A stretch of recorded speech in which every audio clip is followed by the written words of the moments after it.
And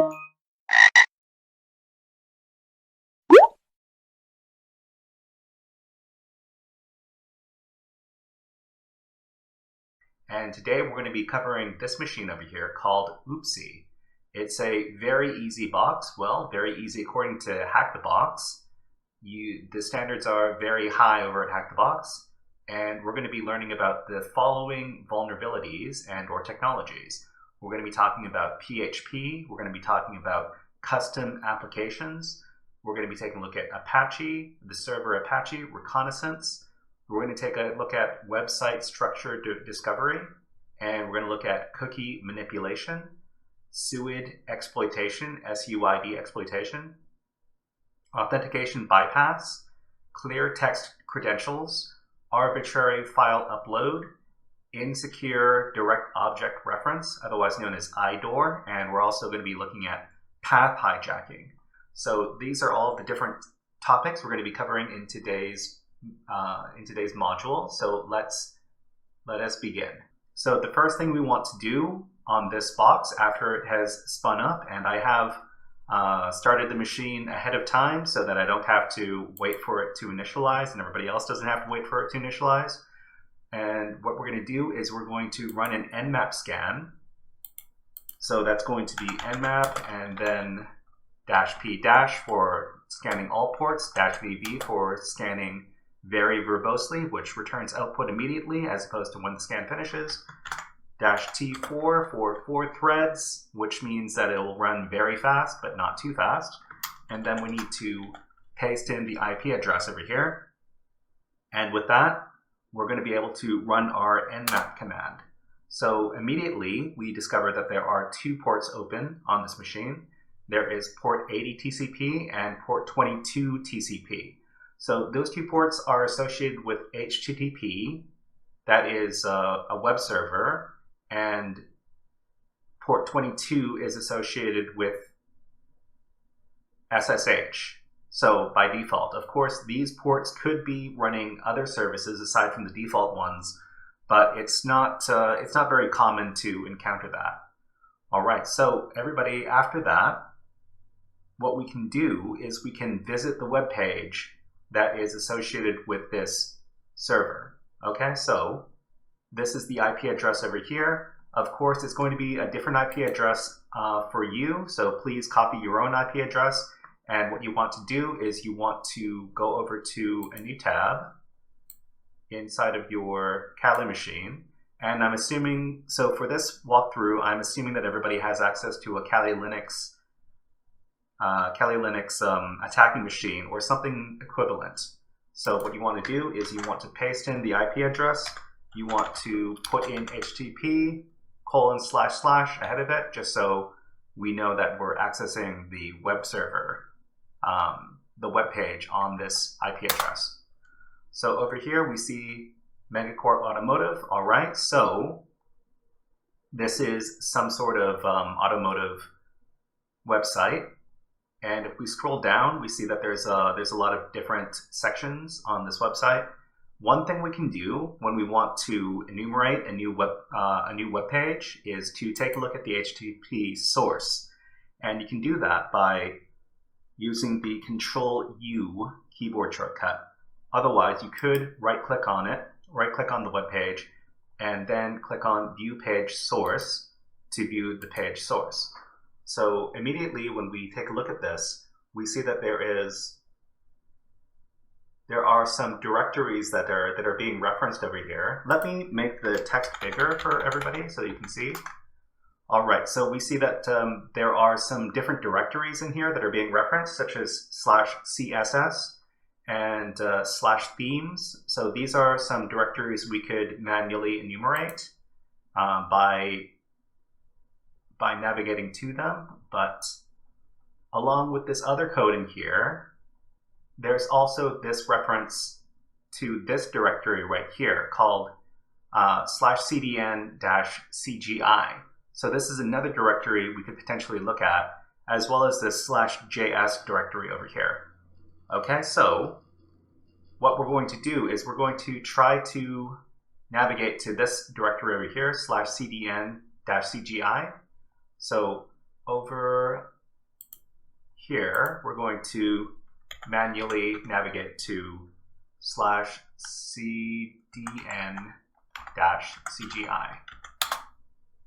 Okay, and it says you don't have permission to access this resource. Okay, so we know that this page exists, all right, and we know that we don't have access to it. But we could look for other directories inside of this directory over here.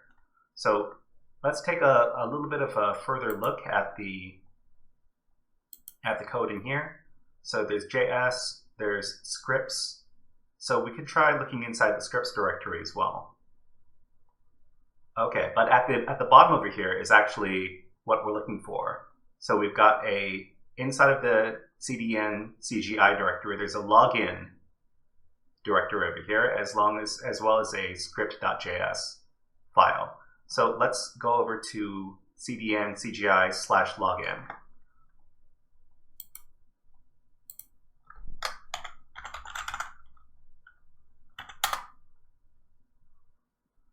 Okay, so at this point, we've encountered this over here, which is called the login page. So can I make this bigger? Yeah, I can make this bigger. So this is a basic login portal. You can supply a username and password, but unfortunately, we don't have a username or a password. We could try to log in as some default credentials, maybe as admin or as root or as administrator. But there's this other link over here called login as guest. So we might as well try that, because that would enable us to log into the application without needing a username password combination.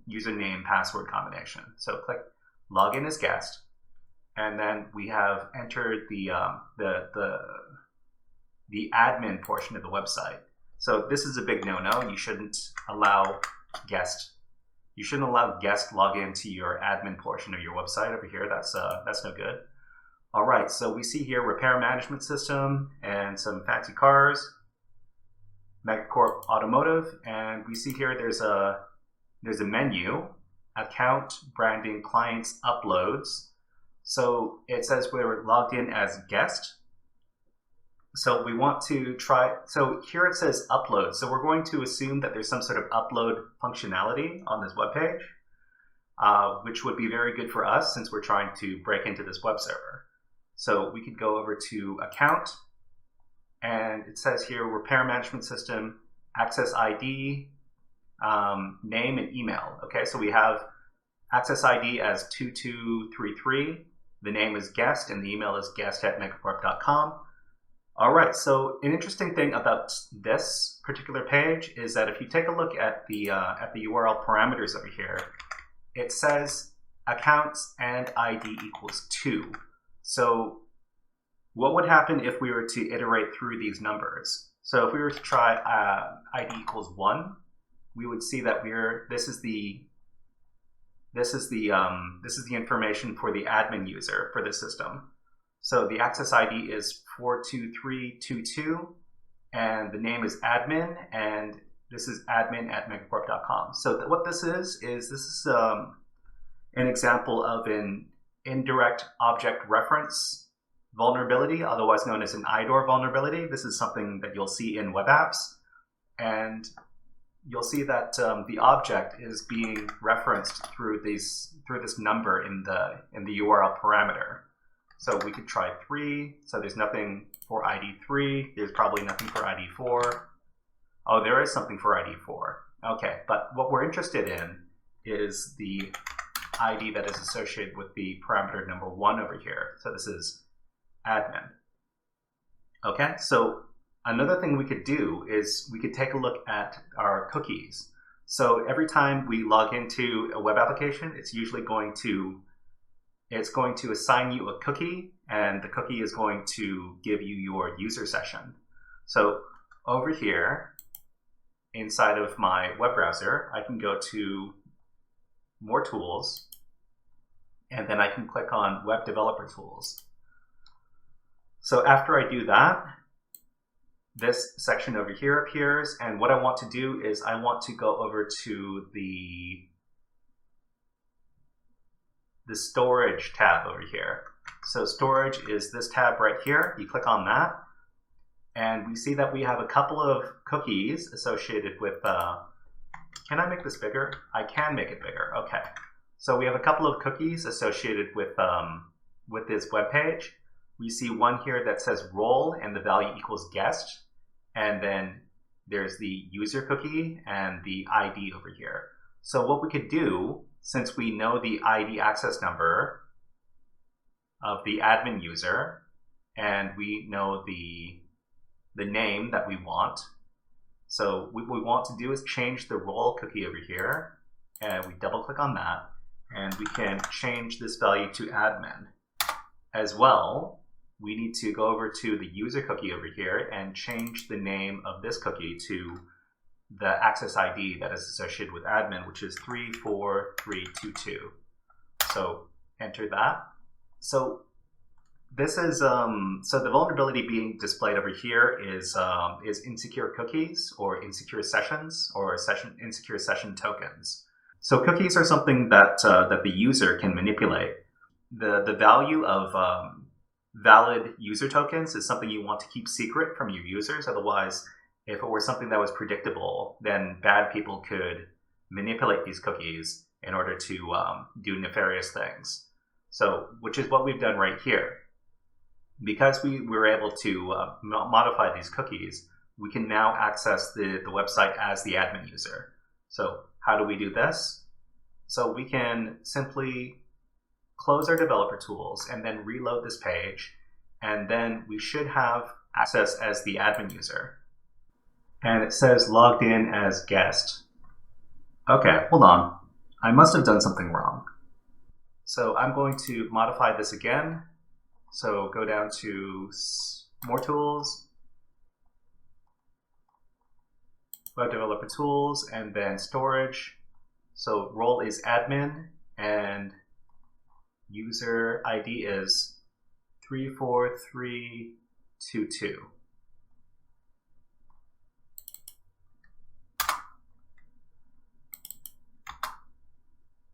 Okay, and then I'm going to reload the page.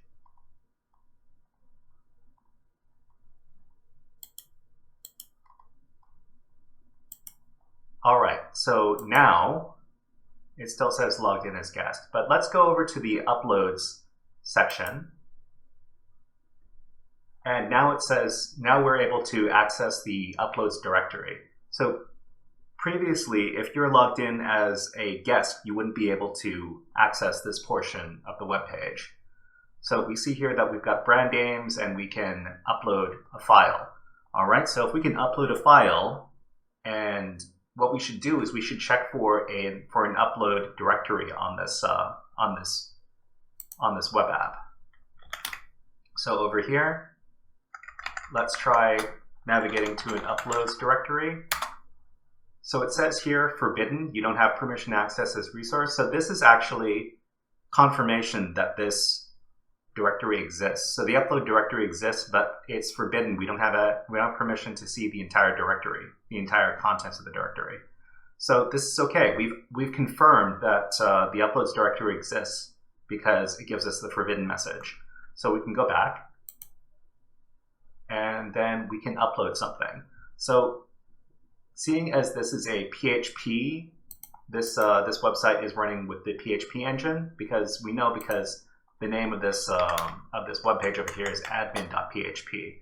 What we can do is we could upload a malicious PHP file, and the malicious PHP file that I'm thinking of is a reverse shell file. So what we're going to do is we're going to download this reverse shell file to our Kali attacking machine. So I'm going to get out of here for just a second, and then I'm going to move into a temporary directory, and then I'm going to download the file with wget. It's going to be wget and then paste in the file. And then we have this file. We need to copy our IP address again. So ifconfig is going to get you the IP address for ton 0. And copy that. Now we're going to nano that file. And this is this file has a couple of variables that we need to modify. So first of all, we need to modify this variable over here, which is IP. So we're going to get rid of the IP in here and paste in our own IP. And then we need to modify the port over here as well. So port 1234 is probably, it's not a super good choice. We probably want to supply a port that is less likely to be blocked by firewalls, and that would be something like 443, which is associated with the HTTPS protocol, which is secure web pages.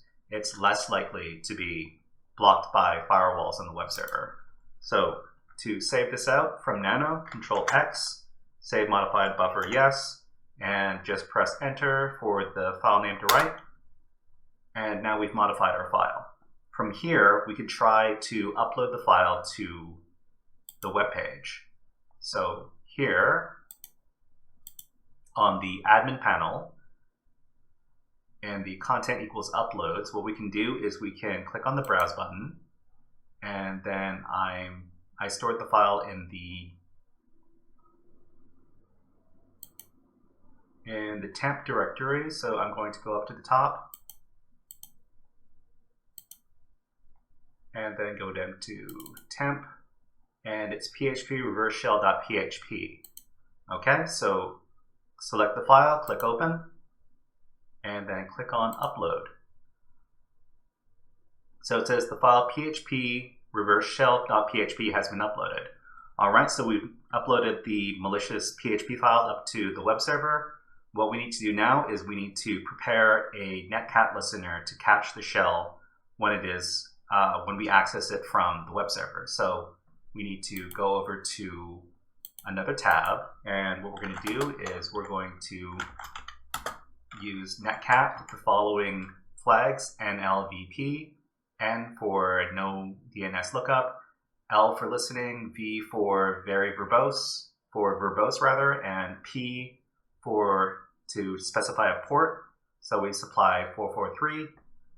So the netcat listener is listening for an incoming connection from the web server, and we can trigger that connection by accessing the php reverse shell.php file that we uploaded up to the web server. So let's do that now. So in the web app over here, what we need to do is we need to go over to the uploads directory,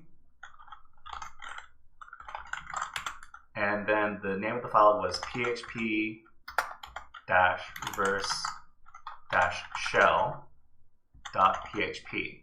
So when we navigate to this file, the PHP code in that file is going to execute. And it's a good sign if we see that the web page hangs like this. That means we can go over to our reverse shell listener, and we see that it says connected to this IP address from unknown. So unknown is the web server, and connect to this is our IP address.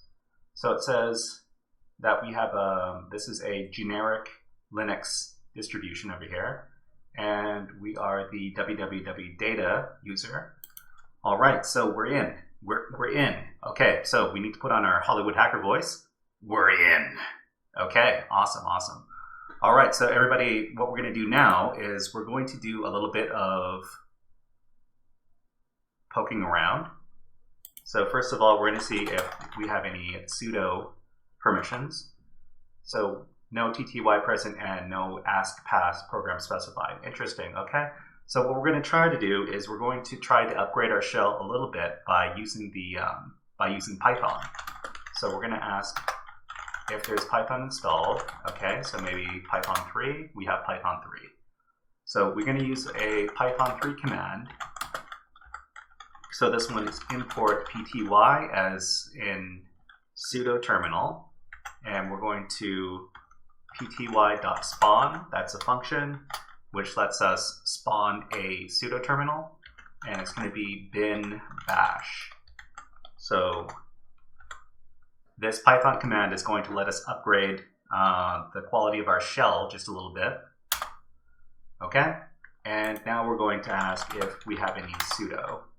So we don't have a password for the current user, so we're not going to be able to get our sudo permissions over here. All right, but that's fine. Let's poke around. Let's poke around this directory a little bit. So we're in the top level directory. Okay. So what we want to do is we want to poke around the web app directory. So the web app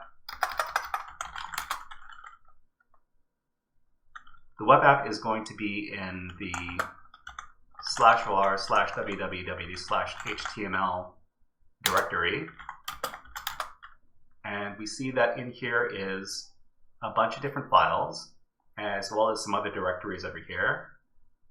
So index.php, JS, themes, uploads. All right, so let's try looking in the cdn CGI directory.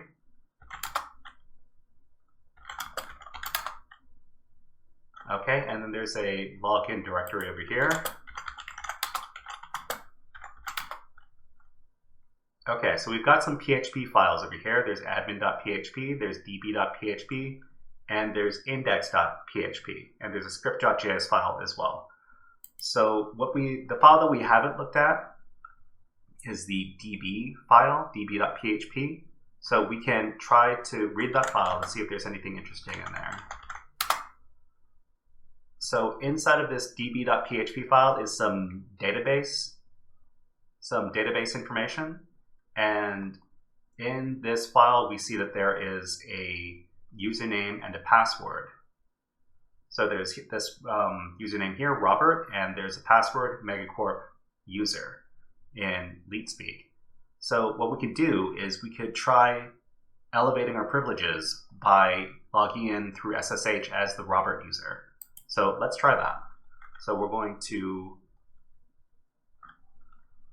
do is we're going to go to another tab, and we're going to SSH as Robert at the IP address. And let me grab the IP address one more time.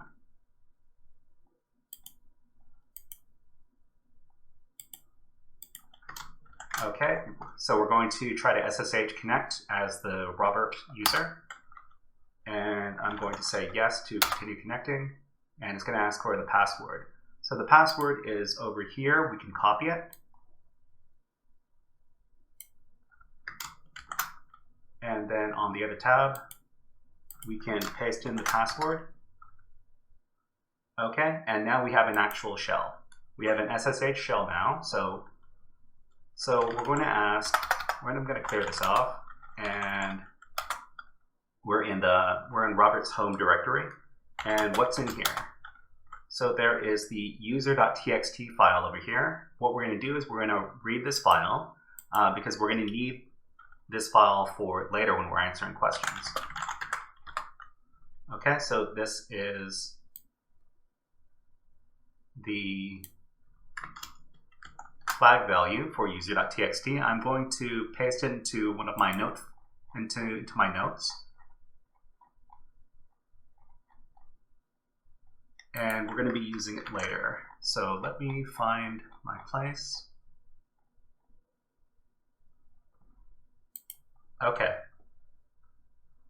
So the first thing we want to do, because we have the password, is we're going to try to see if we can determine if this Robert user has any sudo permissions. So we have our password for Robert. Let me grab that again. It was this.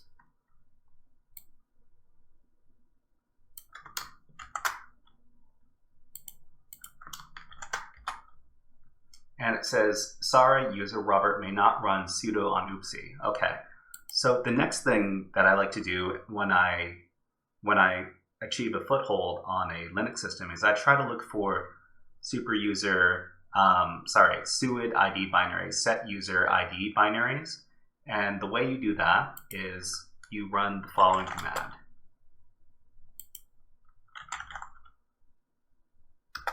There's a bit of a delay on this terminal.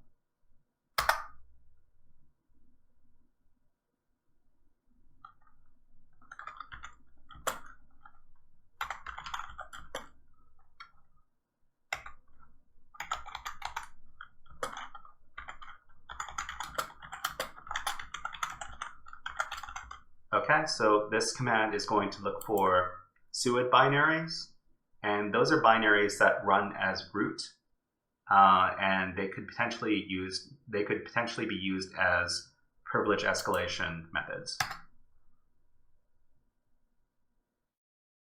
Okay, so let's take a look at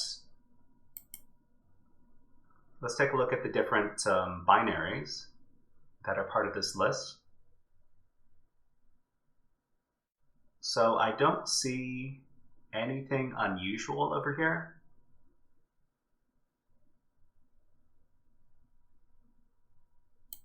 Oh, okay. I do see something unusual. So there's this one binary called bug tracker over here that's set as a suid binary. So what we can do is we could go to GTFO bins, and we could see if there's any if there are any privilege escalation techniques associated with this binary over here. So we're going to go to gtfobins.io,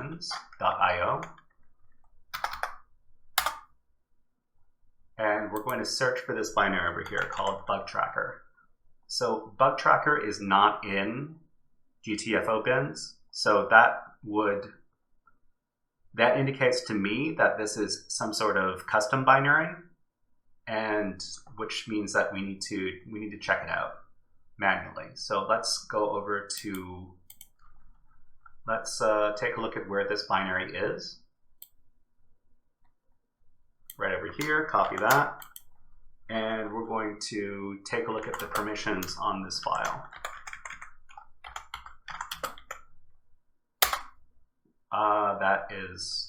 That is not the correct syntax, but it worked anyways, strangely enough.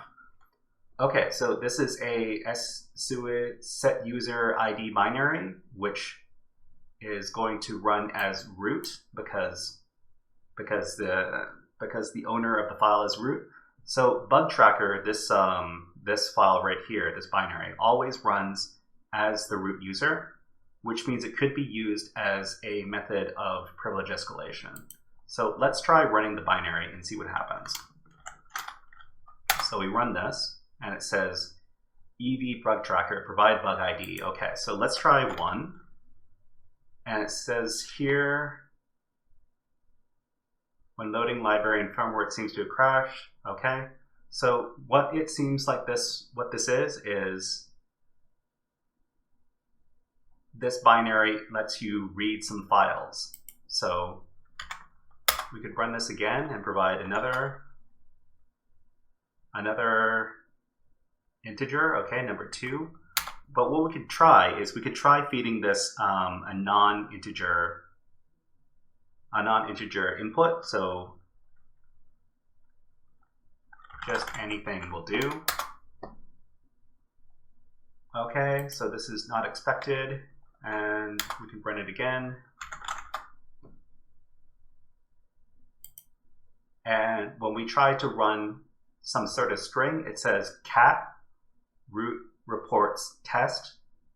Well, I inputted this test. It says no such file or directory.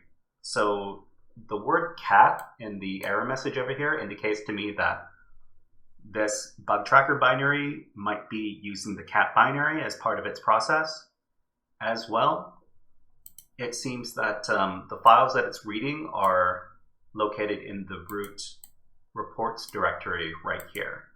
So what we could do is we could try to confirm this, because we know that there's a root.txt file inside of the root directory. We could try moving up one directory over here with .. and then try to read root.txt. Okay, so we were able to read root.txt, which indicates that the bug tracker binary is using cat, the cat binary. So I'm going to copy this this root.txt file. Actually, maybe I won't. What I want to illustrate to everybody is how we could how we can escalate our privileges using the cat binary. So because the this suid_id binary is running the cat binary, we could potentially modify, or we could modify we could make our own malicious cat binary in order to elevate our privileges. So I'm going to demonstrate how. So I'm going to move into the temporary directory in this system, just because the temporary directory is a directory that we have write permissions to, so we can create files in here. So what we're going to do is we're going to create a malicious cat binary. So actually, it's not even going to be a binary. It's going to be a command. So we're going to create our malicious cat binary by doing this. So we're going to echo, and it's going to be bin bash. So what we're going to try to do is we're going to try to spawn a shell by using our own cat file over here. So we're creating a file called cat, and then we're going to make that file executable with the chmod command. Chmod + x cat. So we have this malicious file over here called cat, and its directories and its contents are bin bash. So it would be invoking bin bash to open up a shell. What we need to do is we need to create, do some path hijacking. And path hijacking is when you modify the path leading to valid binary files or valid commands on the system. So let me demonstrate. So we could echo our path with this command right here, echo variable path. And we see that our path for our current session over here is user local sbin, and then user local bin, user sbin, user bin, sbin bin, user games. So these are the directories where the system looks for binaries when you run certain commands, and it's going to look for them in order. It's going to be this directory, and then this directory, and then this directory, and then this one. What we can do is we can inject our own directory into the path in order to trick the system into using the cat command that is not located in user bin, where it usually is, but in the temp directory where our malicious cat file is. So we can do that by using the following command.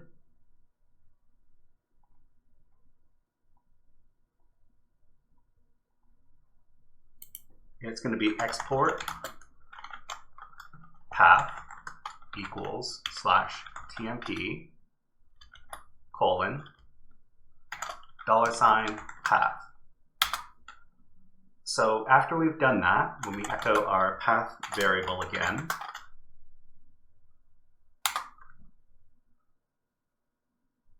we see that the tmp directory, where we have our malicious cat file, is the first directory that appears in the path.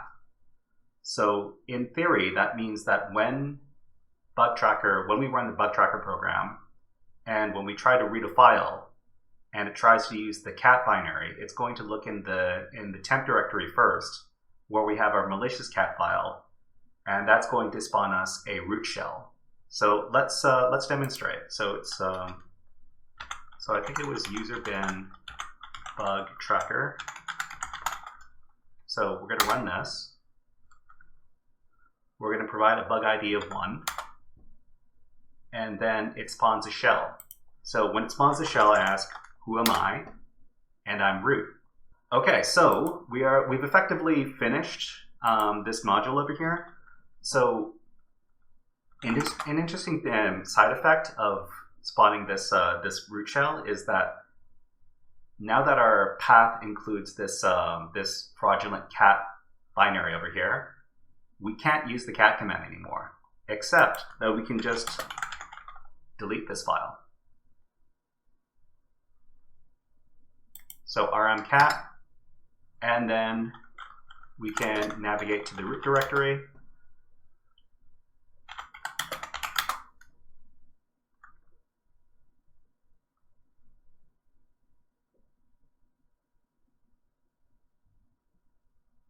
And we see there is root.txt. So we can read that by using the cat command.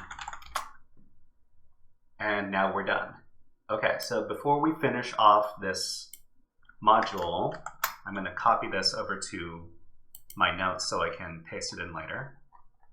We need to answer all of the questions associated with the module. So we can go back to the HackerFrogs webpage, and we're going to answer the questions. So task 1 is, what kind of tool can intercept web traffic? Okay, so the tool that can intercept web traffic is called a proxy. So submit the answer, and that is done. Task number 2. What is the path to the directory on the web server that returns a login page? So if you remember, the path that we found was /cdncgi/login.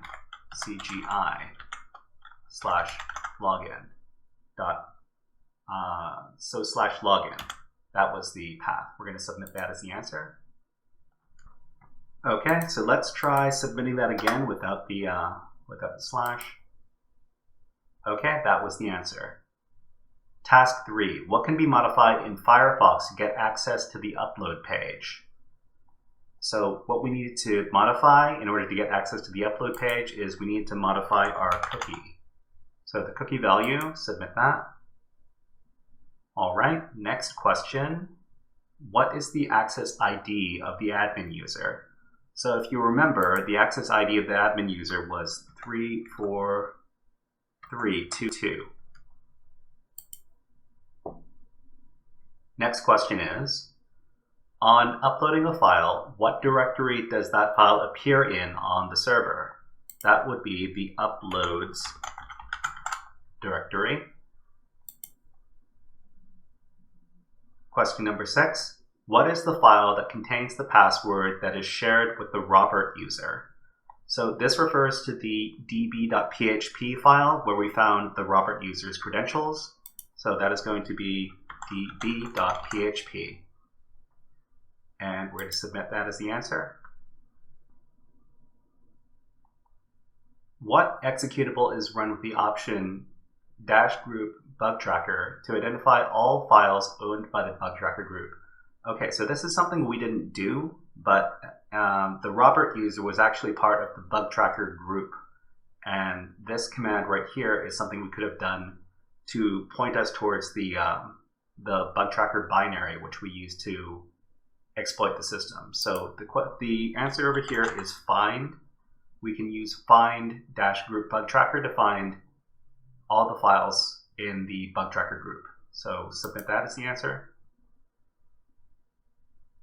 Task 8, regardless of which user starts running the bug tracker executable, what user privileges will it use to run? So here, the bug tracker binary is a SUID binary, a set user ID binary. So it is run as the root user. Okay. So what does SUID stand for? It is set user ID. Okay, maybe it doesn't mean set user ID. Oh, okay, maybe it stands for set owner user ID. Okay, that was interesting. Okay, so what is the name of the executable being called in an insecure manner? So the executable being called in an insecure manner is not the bug tracker executable, but rather the cat binary, the cat executable, because it was being called by the bug tracker binary, and we were able to manipulate the bug tracker SUID binary by modifying the path and doing some path hijacking. So that is the answer. It was the cat binary. Now we have to submit the user flag and the root flag.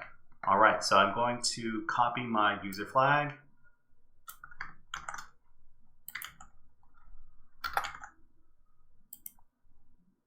And I'm going going to copy my root flag.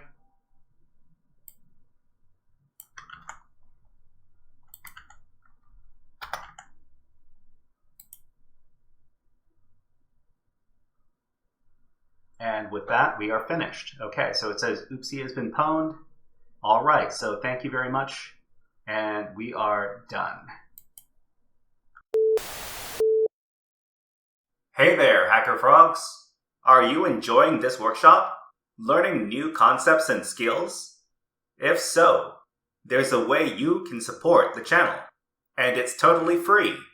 Just click on the subscribe button below the video. Also, click on the like button, and if you have questions or comments on this workshop, please leave them below the video. Thanks for listening. And now, back to our scheduled programming.